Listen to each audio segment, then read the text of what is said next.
こんばんは、もふもふ不動産もふです。今日はですね、ワンルームマンションのチェックポイント、どういったところを見ればですね、失敗しにくいのか、そういったことについて解説していきたいと思います。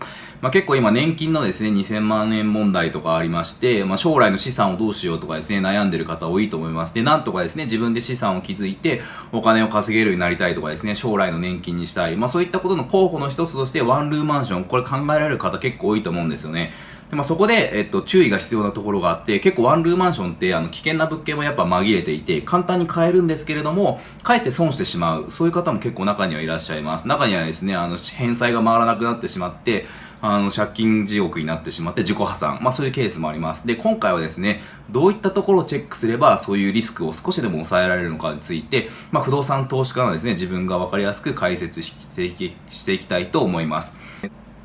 で、まずですね、どういったところチェックすればいいのか、すごい気になると思いますよね。で、こういったところをこういう風にチェックすると、100% ではないですけども、かなりその失敗する確率は減らすことができます。で、まず、付近の物件より高すぎないかどうかっていうところですね。あと、実際に収益をですね、ちゃんと計算しましょうっていうこと。あと、家賃が実際に妥当かどうか、高すぎないかとかですね。あと、将来ですね、いくらぐらいで売却できそうか。これ結構重要なんですよね。で、最後に、節税とか、年金とか保険になるかどうか。そういうのもよく考えましょうっていうのの概要ですね、今日の。で、こういったところをどういうふうにチェックするか、解説していきます。で、これを知らないで買ってしまうと、こんなはずではなかった。そういうパターンになる人は結構多いですね。その業者さんが勧めるから、よくわかんないけど買っちゃったよ。そういう人よく見てきたし、相談もよくされます。でももう買った後はどうすることもできない場合が多いですね。それもやっぱ取り返しがつかなくなってしまうので、そうなる前にやっぱよく自分で判断して、しっかり自分自身でどのような物件を買うべきかチェックすべきか、それがものすごい重要になります。で、まず付近の物件より高すぎないかってことについてなんですけども、例えば渋谷駅徒歩5分とかで20平米ぐらいの築10年ぐらいので2000万円ぐらいで物件買おうとしてたとしますと。で、この物件を紹介されたとします。で、果たしてこの物件が安いのか高いのかっていうのをまず調査するのは重要です。それどうやって調査するかっていうと、同じような物件がですね、付近にいくらぐらいで売られてるかとか、過去どれぐらいの価格で取引されてるか、それをですね、調べることがまずおすすめです。なので同じように、例えば渋谷駅徒歩5分とか20平米で築10年ぐらいの物件を、いろいろ探すんですよね。それが、例えば、だいたい1000万円とかで売られてるんだとしたら、ちょっとこれ、高いかもしれないし、付近が3000万ぐらいで売られているんだったとしたら、2000万円で安いかもしれないっていうのがあるので、その同じような物件、全く同じ物件ないと思うんですけれども、例えば同じそのマンション内の違う部屋がいくらで売られてたとかですね、そういったところをちょっと比較して、高いのかどうか、そんなに大きく外れてないのかどうかとかを、しっかり見るのがいいと思います。で、過去どれぐらいで売却されてるかとかもです。古すぎるとちょっと、地価が上昇してたりとかして参考にならない場合もあるんですけれども、そういうのもですね、実はネットで調べると出てきたりとかします。で、そういうの知らないとですね、実はこの物件の価格、相場の価格で売られるっていうよりも、その融資が出るマックスの価格で売ってくるような業者さんとかいたりするんですよね、中には。非公開情報なのでおすすめですよって言って、融資が出るマックスの、金額で高く売りつけてきたりとかします。それは無知なところをついてきたりとかする業者さんが中にはいるので、本当にですね、その物件の価格がですね、付近の相場から高すぎないか、特に比較的区分マンションであれば、比較しやすいと思うので、そんなに外れることはないかなと思ってますんで、一回、物件の価格高すぎないか見た方がいいと思います。で、次にですね、収益を実際に自分で計算することも重要です。手残りがですね、家賃から、銀行の返済ですね、あと管理費と修繕費、それがですね、基本になります。で、手残りのこれが最大値ですね。ただ家賃は空室が出ちゃうと、手残り減ってしまったりとかするので、で、管理費とか修繕費とかは、将来上がる可能性あるんですけども、でもこれ以上はもうマックスは増えないっていう感じだと思ってもらえばいいです。で、さらに、これだけではなくって、固定資産税とかですね、火災保険とか、あと空室が出た時に、募集をかけてもらうための広告費とかですね、あとリフォーム費用。実際に空室がですね、どれぐらい出るか 95% だとすると、5% ぐらいの家賃が下がるというふうに見たりとかして、実際にここからですね、手残りさらにこういうのを考慮すると、減ってしまいますと。で、そう考えたときに、どれぐらいですね、年間の手残りになるのかっていうのはよく考えた方がいいです。で、仮にマイナス1万円だとしたら、本当ですね、35年間とか45年間とかローン組んだ時に、ずーっとマイナス1万円をですね、その45年間耐えれるかどうかっていうのが一つポイントになります。しかも空室が出たりとかすると、それがもっと出てしまうっていうことになるので、手残りがマイナスになるってことは、まあ実際そういうことですので、本当にそれで買う価値があるかどうかっていうのはよく考えた方がいいです。はい。さらに家賃が正しいかっていうのもですね、ここが結構重要なチェックポイントになるので、確実にですね、確認してください。その想定家賃、例えば8万円っていう風に業者さんが言ってきたら、本当に8万円で埋まるのか、それをですね、ちゃんと確認しましょう。で、その物件の近くにですね、本当は8万円ぐらいで入居がつけれるかどうか、周りがですね、6万円とかで募集してるのに、自分の物件だけ8万円だったら多分まず埋まらないですよね、同じような広さのやつが。なので、本当にですね、周りのライバルを見てですね、その家賃が妥当かどうかチェックした方が絶対いいです。で、あとサブリースとかですね、家賃保証に入ってるから大丈夫だよって思われてる方いらっしゃるかもしれないんですけども、結構家賃保証とかサブリースって簡単に解除、会社側の都合で、向こう側の都合で簡単に解除されたりとかですね、会社そのものが潰れてしまって、どこも保証してくれない、もうそういうケースが過去にいっぱいあります。なので、家賃保証があるから、絶対8万円がですね、その家賃が安定してもらえる。まあそういうのはですね、絶対考えない方がいいです。なので、その家賃が、正しいかどうかは周りから見ましょうと。で、さらに、家賃って古くなっていくと下落するんですよね。例えば、10年後の家賃がどうなるかとかも考えておかないと、例えば、築10年と築20年とかでは、結構家賃がですね、1万円ぐらい開いてくる場合も場所によってあります。なので、まあそういった風に、例えば築10年の物件を買って家賃8万円だとして、20年後にですね、1万円ぐらい、まあ、下がってしまうと。っていう風になったら、本当にその手残りマイナス1万円っていうのがさらにマイナス2万円っていう風に拡大しちゃいますよね。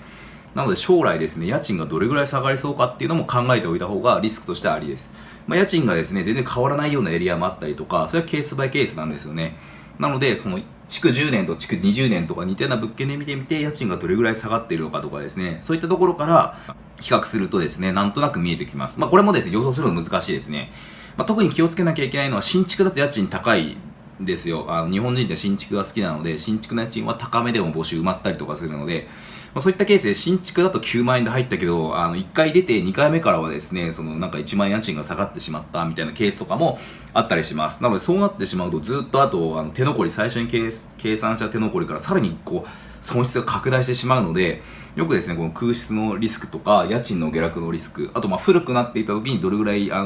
空室が増えるかとか考えておかないと、こんなはずじゃなかったっていうふうにですね、思ってしまうケースがあるので、よく考えましょうと。しっかりとリスクを見極める。まあこれは何年後の話でも分かんないので、分かんないんですけども、でもこういうリスクあるよっていうのは知っておかないと、ね、20年後に全然生まなくなったとか、20年後に家賃がすごい下がってしまって、こんなはずじゃなかった。それまあ、20年後に気づいても、あとね、40年ローンとかだとすると、あと20年ローンが続いてしまうっていうのがあるので、よくやっぱこう、考慮した方がいいですね、リスクは。で、もう一個重要なのはですね、将来いくらで売れそうかっていうのをよく考えておかないと、いけないです。で、これも結構重要で、例えばまあ、築10年で2000万円ぐらいだとしましょうと。で、そしたら、築20年になった時にですね、いくらぐらいで売却できそうかっていう、その価格がですね、どれぐらい下落するのか、これもですね、エリアによって全然違うんですけれども、実際に築10年の、物件と築20年の物件比較してみたりとかですね、そうやって、まあ、どれぐらい価格が下がるのか上がるのかとか、よく見ておいた方がいいです。まあ、渋谷であれば、ここ、5、6年ぐらいずっと上がり続けているので、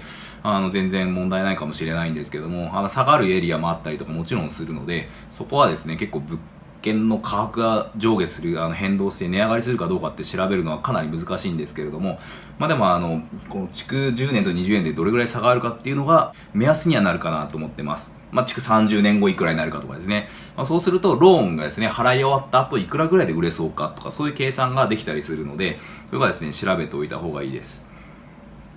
まあ不確実なので見込んでおいた方がいいですね、これぐらいって。まあこれも当てるのは結構大変なんですけども、ただまあ知らないよりかはやっぱこう知っておいた方がいいですと。なんでこれが重要なのかってことなんですけれども、これ知っておかないと最後やっぱ売却した時にですね、利益がですね、確定します。不動産投資って。なので、最後いくらで売却できるかっていうのはかなり重要な最後のファクターで、これが決まらないとですね、損したか得したかって全然わかんなかったりするんですよね。なのでまあそこをですね、ちょっと説明すると、例えば新築で2000万円しましたというケースがあったとして、でまあ、借金をですね、2000万円で40年間融資を受けて、区分マンションをですね、投資用ローンで買ったとします。で、まあ、年間マイナス20万円ぐらいの、手出しになってしまうよっていう風な、ケースだったとします。で、20年後どうなるかっていうと、厳密に言うと違うんですけど、ちょっとざっくり計算すると、借金が半額になりますよってなって、その年間20万円赤字なので、それが20年積み重なるとマイナス400万円になりますよってなりますと。で、その時に仮に物件の価格が1000万円になってしまったらどうなるかっていうと、これって価格、借金を半分になったんですけど、物件の価格も1000万円になって、ここでプラマイゼロになるんですよね。で、ここのマイナス400万円だけ残ってしまうっていう風になるので、20年間運用していって、マイナス200万円、マイナス400万円になってしまうっていう風になってしまいます。なので、こういう風に、最後に、1000万円、価格が半額になってしまったら、せっかくですね、そこまで蓄えてきた返済とか全部吹き飛んでしまうってことになるので、最後にいくらで売れるかっていうのはすごい重要なファクターになるので、よく考えた方がいいです。で、さらに20年後ですね、例えば500万円とかまでに、物件の価格下がってしまうよとかなってしまうと、築40年の区分マンションで結構古いですよね。売るためにやっぱりリノベしないといけないとかでお風呂変えたりとかいろいろあったりとかするので、大体やっぱ築40年ぐらいになると、フルリノベーションされて、数百万かけてやるか、安く売られるかどっちのケースが多いんですけれども、そうなった時に借金はゼロになるけど500万円残りましたと。で、500万円で売却できますと。で、しかも一方でマイナス20万円をですね、40年間積み立てるとですね、マイナス800万円になるよってことなので、もし仮にこういうケース、価格どうなるかわかんないです。こういうケースだとすると、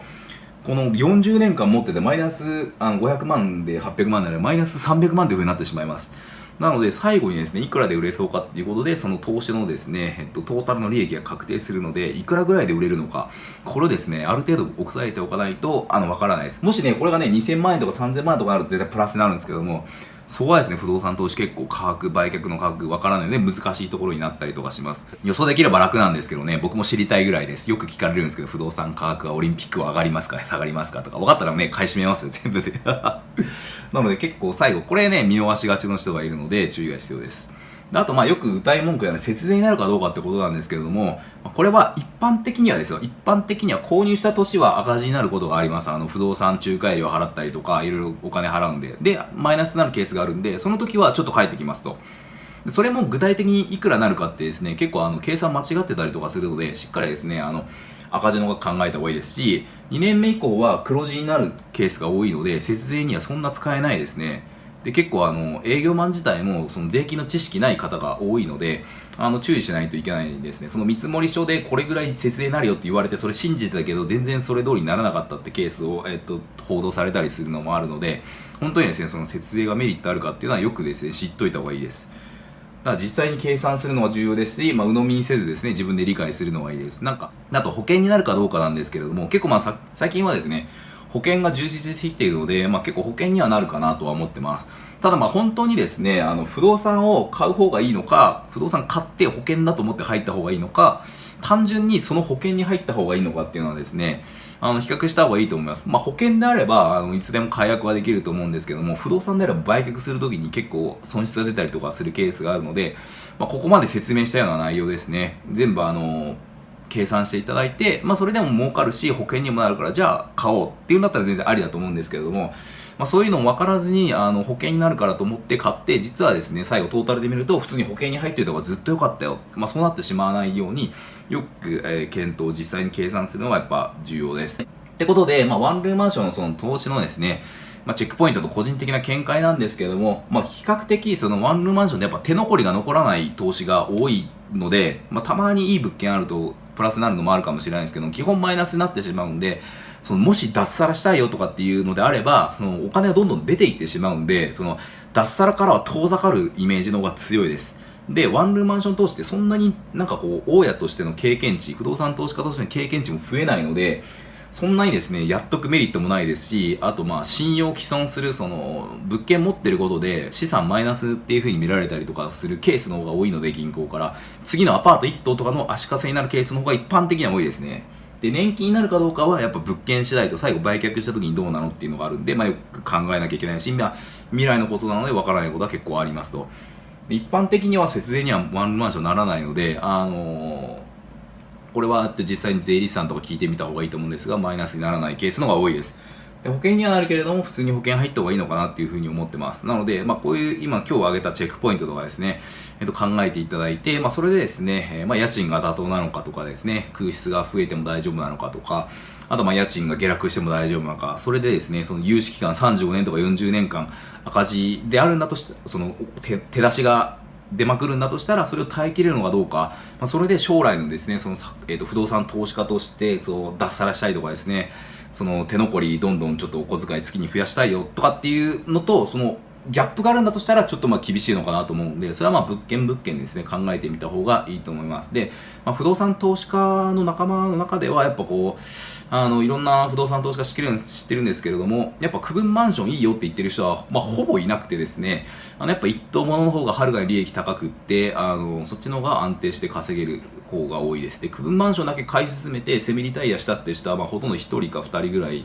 しか知らなくって、それも超大御所みたいな、ここ5年10年ではほとんどいないんじゃないかなと思います。むちゃくちゃ現金持ってたかどっちかですね。なので、本当に目標、将来どうなりたいのかとか、そういったところから逆算して、それでこの区分マンションを買うのがマッチするのかどうか、そういった目線から見るのがいいのかなと思ってます。はい。でですね、区分マンションのですね、ワンルームマンションは結構失敗するケースの解説だとか、実際に収益計算する方法とか、あとどうやって、今日の言った話を具体的にどうやるのかとか YouTube で解説してるんで、詳細欄から見てみてください。はい、最後までご視聴ありがとうございました。もし面白かったらですね、高評価いただければ嬉しいです。で、このチャンネルはですね、不動産投資の話とかですね、あとお金の稼ぎ方、株式投資とかやってますんで、引き続き役立つ情報を発信していくんで、面白かったらですね、チャンネル登録してください。あとTwitter ですね、有益な情報をつぶやいてます。あと LINE アットですね、不動産投資のチェックリストをプレゼントしてるんで、よかったら登録してください。それではどうもありがとうございました。